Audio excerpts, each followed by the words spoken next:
현재 서울에서 거주 중인 20대 초반의 평범한 대학생 남자입니다. 저에게는 남들에게 일어나지 않을 만한 특이한 고민이 있습니다. 그래서 다양하고 많은 분들에게 의견을 묻고 싶어서 이렇게 글을 적게 되었네요. 저는 학창시절부터 있는 듯 없는 듯 눈에 띄지 않는 그런 조용한 캐릭터의 학생이었습니다. 그렇다고 공부를 열심히 한 것도 아니고 그저 학교에 가봤자 공부는 안 하고 매일같이 잠만 자는 그런 학창시절을 보냈었죠. 그러던 중 저희 엄마의 심장이 급격히 안 좋게 되면서 큰 수술을 하시게 되었습니다. 그때 정말 수술실 앞에서 울면서 기도했습니다. 제발 깨어나게만 해달라고요. 그러면서 깨달았습니다. 제가 엄마에게 효도를 할 수 있는 시간이 그렇게 많지 않겠구나라는 걸요. 솔직히 엄마가 제 곁을 일찍 떠날 거라는 생각은 하지를 못했습니다. 왜냐하면 저희 엄마는 제 친구들의 엄마들과 비교하면 나이가 훨씬 어렸기 때문에 그랬던 것 같네요. 엄마는 이른 나이에 저를 가지셔서 21살에 저를 낳으셨다고 하더라고요. 그래서 아주 젊은 편에다가 외모도 동안이셔서 길을 가거나 마트에 갔을 때도 엄마 아들로 보지를 않고 누나와 동생 정도로 보는 경우도 많았을 정도였습니다. 아무튼 하늘이 제 기도를 들어주셨는지 정말 다행스럽게도 엄마의 수술은 무사히 끝나서 회복을 하셨고 그때부터 저는 제대로 정신을 차리고 공부를 시작하게 되었습니다. 일단 어릴 때부터 목표로 삼아온 꿈이 있었던 것도 아니었기에 대학교부터 가자고 마음을 먹었었죠. 그래서 저는 최소한 서울에 있는 이름 좀 알아주는 대학교를 가기 위해서 정말 미친 듯이 공부를 했습니다.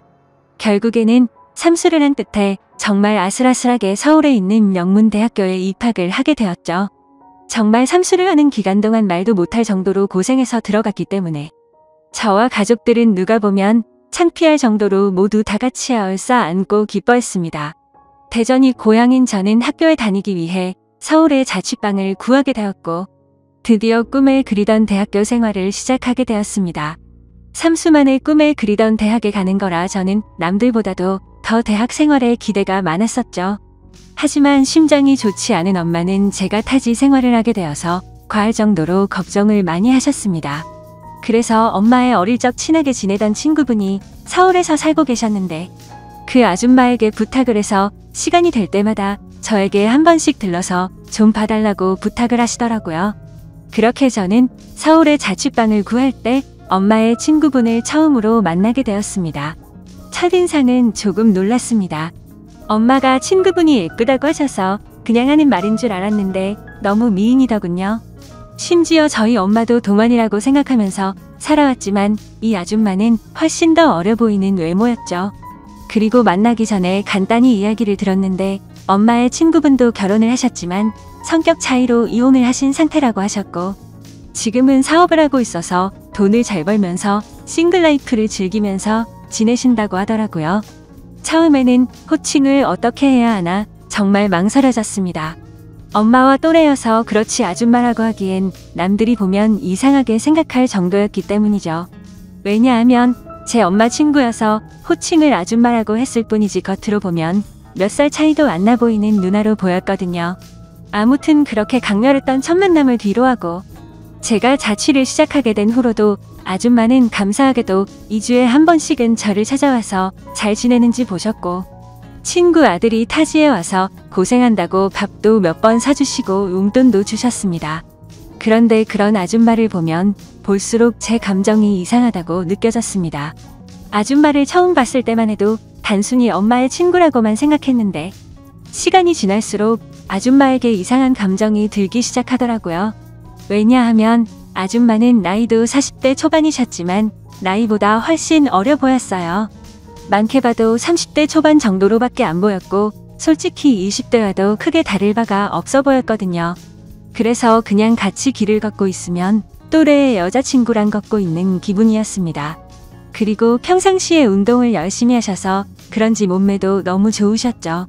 복장도 항상 평범한 의상보다는 남자들의 눈길이 갈 수밖에 없는 그런 의상을 주로 입었었고 제가 느꼈던 첫 느낌은 젊은 사업가에 아주 세련되고 예쁜 전형적인 서울 여자 같다는 느낌이었죠. 하지만 그렇게 생각을 하면 안 되는 걸 너무 잘 알았습니다. 아줌마는 제 엄마의 친구인데 이건 아니다 싶다고 생각을 했고 이상한 생각은 상상조차 해서도 안 된다고 제 스스로를 더욱 엄격히 대했습니다.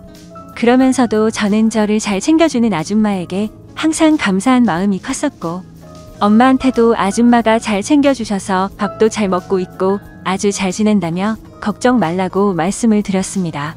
그런데도 참 지금 생각해봐도 아이러니한 것 같습니다. 이상하게 대학교에는 젊고 활기가 넘치는 여자들이 가득했지만 그런 여대생들에게는 호감이 가지 않고 성숙한 느낌의 아줌마한테만 자꾸 마음이 끌렸던 게 신기하네요. 누가 봐도 정신이 나간 놈 같다고 생각하시겠지만 저도 같은 생각입니다. 생각을 하지 않으려고 아무리 애를 써봐도 계속 생각이 나는 걸 어떻게 하나요? 차라리 한 번씩 만나지 않거나 연락을 안 했으면 모르겠는데, 그때 당시에는 아줌마를 2주에 한 번 정도씩은 꾸준히 만났고 챙겨주신 용돈도 잘 쓰고 있고 학교 생활도 재밌게 하고 있다면서 안부 연락은 계속해서 했었습니다. 아무튼 저는 그런 제 마음을 제어하기가 힘들어서 일부러 더 바쁘게 대학 생활을 했고 이상한 생각을 떨쳐내려고 노력했었죠. 그렇게 시간이 흘렀고 5월 달쯤 중간고사가 끝나게 된 날 아줌마에게서 연락이 왔습니다. 대학교 와서 처음으로 시험을 치르느라 고생 많았다면서 맛있는 밥 제대로 한 끼 사줄 테니까 밖에서 보자고 하시더라고요. 그래서 저는 설레는 마음으로 좋다고 말했고 학교에서 기다렸습니다. 여성들이 탈만한 고급스럽고 세련된 오픈카를 타고 오는데 진짜 엄청 고급져 보여서 우와 소리가 저절로 나오더라고요. 처음 타보는 외제차에 감동하는 동시에 아줌마의 능력이 멋있어서 더 예뻐 보였습니다. 그렇게 저희는 강남 핫플레이스로 향했고 딱 봐도 엄청나게 비싸 보이고 고급스러운 건물에 도착했습니다. 비싸 보이는 꽃등심을 대수롭지 않게 시키는데 역시 사업을 하셔서 그런지 여유가 넘쳐 보이더라고요. 평생을 1인분에 3,000원짜리 냉동 삼겹살만 먹다가 1인분에 몇만 원씩 하는 꽃등심을 먹으려다 보니 겉으로는 아무렇지 않은 척 했지만 속으로는 너무 감격하면서 먹었던 것 같습니다. 그렇게 저는 꽃등심을 맛있게 먹고 있는데 아줌마는 웃으시면서 천천히 마음껏 먹으라고 하시더라고요. 그러면서 갑자기 술은 잘 먹냐고 물어보셨습니다. 사실 삼수하면서 공부만 미친 듯이 하느라 술을 자주 마시지는 않았습니다. 하지만 제가 타고나기를 술을 잘 마셨었기에 자신감 반장난 반으로 말했죠. 저는 주량이 무적에 가까워서 살면서 취해 본 적이 없다면서 장난스럽게 말했습니다. 그러면 시험 끝난 기념으로 소주 한잔 해볼까? 하시면서 술을 시키더라고요. 저는 오랜만에 소맥을 마시고 싶다고 하면서 소맥을 마시자고 했어요. 그렇게 아줌마와 저는 소맥을 한 잔, 두 잔 쉴 새 없이 마셨습니다. 대학교에 입학하고 나서도 저는 장학금이 절실했기 때문에 매일같이 학교집 이렇게만 생활하다 보니 술 마시는 것 또한 참 오랜만이어서 술이 술술 넘어가더라고요. 저는 아줌마와 술을 마시면서 만나게 된 이후로 처음으로 이런저런 얘기를 많이 나누게 되었습니다. 아줌마는 술이 조금씩 취하시는지 과거에 있었던 이야기들을 하시더라고요. 2년 전에 결혼을 했었는데 결혼 생활이 생각과 달리 너무 마음에 맞지 않아서 겨우 1년 만에 서로 간의 합의로 이혼을 하게 됐다고 얘기를 해주시더군요. 그래서 그런지 요즘 많이 외롭다면서 편안하게 만날 남자가 있었으면 좋겠다고 하시더라고요. 사실 그런 말을 갑자기 왜 하는지 의아하긴 했었지만 술이 취해서 그런가 보다 하고 그냥 그러려니 했습니다. 그러더니 저한테도 질문을 하셨습니다. 삼수하느라 공부만 엄청 했다고 들었는데 대학 생활은 어떤 거 같냐며, 이제는 대학교에 들어가서 여자친구들도 많이 만나고 좋지 않냐고 하시는 겁니다. 그래서 저는 시큰둥하게 대학 생활이 뭐 지루하고 다 똑같은 것 같아요 라고 말하고, 오히려 학교에서 노는 거보다 아줌마랑 노는 게 더 재밌네요 라고 말해버렸습니다. 설마 내 말에 기분이 나쁘면 어떨까 걱정하면서 쳐다봤더니 아줌마는 내심 기분이 좋은지 피식 웃으시더라고요. 근데 그렇게 피식 웃는 모습을 보니까 술에 취해서인지 또 너무 예뻐 보이더라고요. 그리고 대학교 애들이랑은 다르게 눈길이 가는 의상 때문에 본능적으로 자꾸만 쳐다보게 되었습니다. 그렇게 배가 불러올 때쯤 아줌마는 저녁은 다 먹은 것 같으니 이제 슬슬 일어나자고 하시더군요. 내심 조금 더 같이 있고 싶은 생각도 있어서 조금 서운해하려고 하는데 아줌마는 여기 근처에 이자카야 좋은 곳이 있는데 간단히 한 잔 더 괜찮냐고 물어보시더라고요. 그래서 저는 혹시라도 생각이 바뀔까봐 기분이 들떠서는 얼른 좋다고 말했습니다. 그렇게 아줌마와 저는 근처에 있는 이자카야로 갔습니다. 친구들이랑 이자카야도 종종 가봤는데 그곳은 엄청나게 고급져 보이더라고요. 안주도 엄청나게 화려하게 나왔고 무슨 이런 데가 다 있나 싶었습니다. 이자카야에서는 소주 맥주 대신 비싼 사케를 시켰고 맛이 깔끔하고 별로 세지 않구나 생각하면서 계속해서 마셔댔습니다. 아무 생각 없이 정신을 놓고 마시다 보니 갑자기 술이 확 취하게 됐고 조금만 더 마시면 필름이 끊길 만큼 취해버렸죠. 그런데 제가 주량이 엄청 세서 이 정도였지 아줌마는 이미 엄청 많이 취하셔서 잠을 자고 있더라고요. 그래서 저는 이제 집에 가야 할 것 같다고 아줌마를 계속해서 깨웠습니다. 하지만 이미 만취해버린 아줌마는 정신을 완전히 놓은 채로 자고 있어서 어떻게 해야 할지 너무나도 난감하더군요. 결국 저도 술이 너무 많이 취한 상태여서 제정신이 아니어서 그랬던 건지 일단은 아줌마를 저희 집으로 데리고 갔습니다. 지금 다시 생각을 해봐도 그때 도대체 무슨 생각으로 그랬는지 모를 정도인 걸 보면 아마 필름이 끊겼었던 것 같네요. 집으로 들어가서 아줌마를 침대 위에 눕혀드리고 저는 곧바로 씻으러 들어갔습니다. 샤워를 하고 있으니 조금은 술에서 깨는 기분이었습니다. 그런데 문득 생각해보니 아무리 그래도 다 큰 남자 집에 여자가 와서 자고 있다고 생각하니 기분이 묘하더군요. 하지만 그런 생각조차도 잠깐이었습니다. 감히 엄마의 친구한테 이게 무슨 생각이냐고 제 스스로 반성을 하게 되었고 개운하게 씻었으니 나가서 그냥 잠이나 자자라고 생각을 했습니다. 그렇게 저는 샤워를 마치고 자려고 하는데 아줌마가 이불을 덮지 않고 자고 있더라고요. 그래서 이불을 다시 덮어드리고 있는데 아줌마가 갑자기 제 손을 잡으시더군요.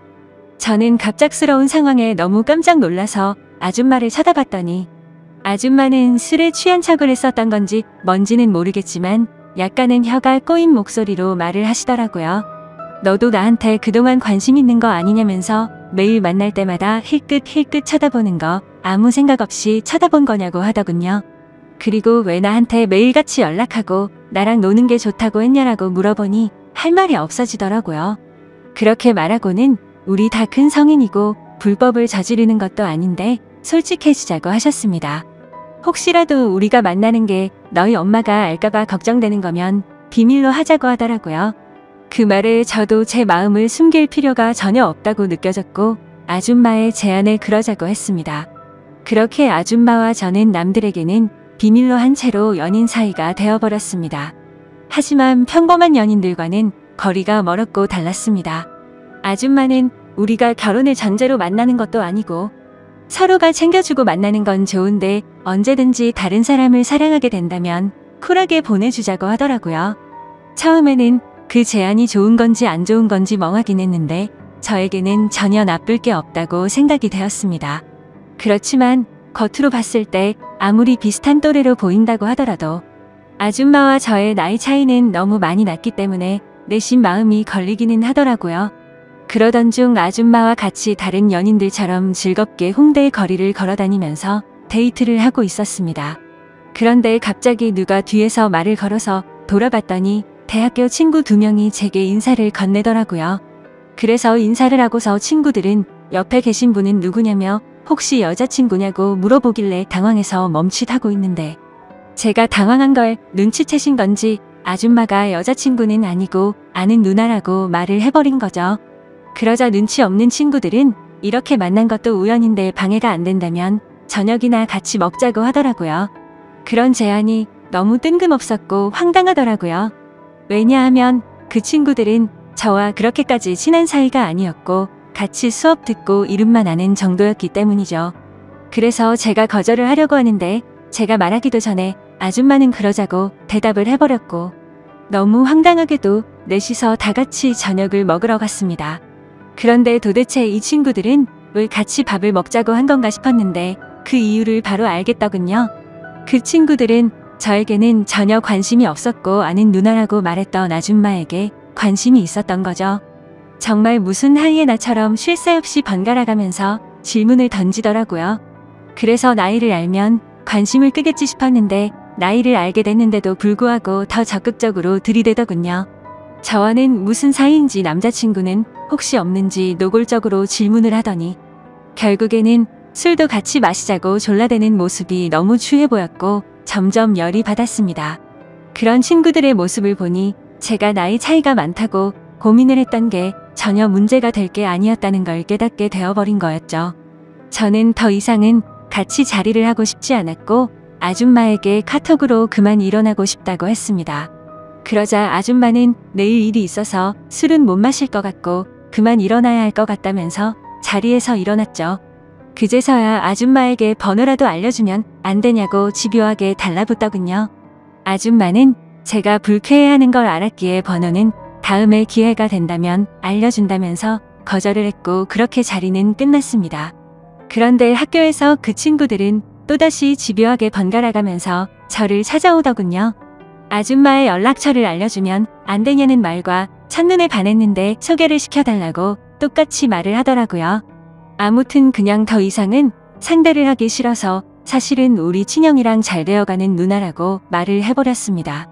그러자 그때부터는 더 이상 저를 괴롭히지는 않더군요. 그때 그 계기로 내 또래 친구들이 봐도 아줌마는 어려 보이고 정신을 못 차릴 만큼 매력적이구나라는 걸 다시 알게 되었던 거죠. 그러다 한 번은 아줌마의 집으로 놀러도 가게 되었습니다. 바닥은 온통 대리석이고 집 평수도 엄청 넓어서 진짜 잘 사는구나 생각을 했습니다. 그래서 원룸인 제 자취방보다도 아줌마 집에서 보내는 게 훨씬 더 좋았습니다. 사업을 하셔서 그런지 집에 좋은 양주도 종류별로 엄청 많았고 모든 가구가 고급스러워서 분위기도 좋고 왠지 부자가 된 듯한 기분이 들었거든요. 아줌마를 만나면서도 한참 뒤에 알게 된 사실이지만 알고 보니 아줌마는 SNS에서도 엄청 유명했었고 유명세를 타서 인터넷 쇼핑몰 사업을 했는데 그게 정말 초대박이 나서 돈방석에 앉은 거라고 하더라고요. 그때서야 모든 걸 이해할 수가 있었습니다. 아줌마가 옷을 왜 그렇게 세련되고 예쁘게 입는가 했더니 그 이유가 이거였구나 싶었습니다. 그렇게 평소에는 남들처럼 평범한 대학교 생활을 했고 절대 평범하지는 않지만 좋은 만남을 가지고 있을 때였습니다. 본가에서 연락이 왔는데 엄마가 요즘 들어서 몸이 조금 좋지 않다고 연락이 왔고 저는 곧바로 잠깐 고향에 내려갔습니다. 그리고 엄마 얼굴을 보는데 왠지 모르게 그동안 잊고 있었던 죄책감이 한순간에 들더라고요. 그래서 속마음으로 아줌마와의 만남을 끝내야겠다라는 생각이 들게 되었고 다시 서울로 올라가서는 아줌마가 제게 연락을 해도 답장조차 하지를 않았습니다. 물론 엄마 친구여서 멀리한 것도 있지만 그때 당시에는 사실 그 이유만 있는 건 아니었습니다. 저도 모르게 대학교에 선배 한 명이 점점 마음에 들었고 썸을 타고 있었기 때문이었죠. 그 선배랑 더욱 친해지고 싶었고 제 로망이었던 캠퍼스 커플까지 꼭 해보고 싶더라고요. 그러기 위해선 아무래도 아줌마와의 만남은 끝내야겠다고 생각을 했던 거였습니다. 그래서 그 두 가지 이유로 이제는 아줌마와는 멀어져야겠다 싶었기에 연락을 무시하게 되었죠. 그러자 아줌마에게서 전화가 계속 왔었고 결국에는 아줌마가 저희 집으로 찾아오더군요. 얼굴을 보자마자 왜 연락이 안 되었냐며 무슨 큰일 있었는지 놀랬다고 하더군요. 그래서 저는 이제 자주 만나기 어려울 것 같다고 직설적으로 이야기했고 고향에 가서 엄마를 보고 있으니 죄책감이 들고 미안해서 더 이상은 안 되겠다고 말했습니다. 그랬더니 걱정되는 표정으로 도대체 무슨 일이냐고 물으면서 엄마가 혹시 알게 된 건지 물어보더군요. 저는 그건 아니라고 했고 그냥 내가 마음이 좀 걸린다면서 누가 봐도 말도 안 되는 대답을 했습니다. 그러자 아줌마는 점점 기분이 나빠졌는지 네가 좋을 때는 실컷 만남을 가져놓고 갑자기 대뜸 이제 와서 죄책감이 든다는 게 말이 되냐고 하더라고요. 그러면서 정리가 하기 싫으면 말리진 않겠지만 대신 나도 비밀 지키기로 한 건 없었던 걸로 하겠답니다. 엄마가 가뜩이나 심장이 좋지 않은데 혹시라도 이 이야기가 알려지면 충격을 받진 않을까 걱정이 되었고 아줌마의 말도 이해가 됐습니다. 직접 만나서 이야기를 나눠보니 일방적으로 갑자기 연락을 무시하고 이렇게 하는 건 아니다 싶더라고요. 저는 그래서 아줌마에게 잘못했다고 말하면서 경솔했다고 사과를 했습니다. 그렇게 저희는 다른 연인처럼 다투고 나서 화해를 하듯이 더욱 깊어지는 느낌이 들었고 또다시 아줌마를 마주하고 있으니 다른 사람에게 뺏기는 건 싫다는 생각에 마음이 많이 흔들렸던 것 같습니다. 그때 감정을 말하면 남 주기는 아깝고 내가 갖기는 부담스러운 그런 기분이었던 것 같습니다. 그래서 자꾸만 마음이 왔다 갔다 하는 제 스스로가 너무 수치스러웠고 한심했었죠. 그때부터 저는 어중간하게 끝을 내려다 더욱 마음이 깊어졌고 그 이후로도 아줌마와는 예쁘게 만나고 있었습니다. 그리고 그와 동시에 대학교 선배와도 꾸준히 썸을 타면서 만나고 있었죠. 나이대도 비슷해서 대화가 잘 통했고 뭔가 평범하고 풋풋한 만남이 재미가 있더라고요. 그렇게 저는 평범한 척 선배와 데이트를 했고 점점 사이가 가까워지면서 결국 캠퍼스 커플이 되었습니다. 선배는 순수한 마음으로 장난치듯이 다른 여자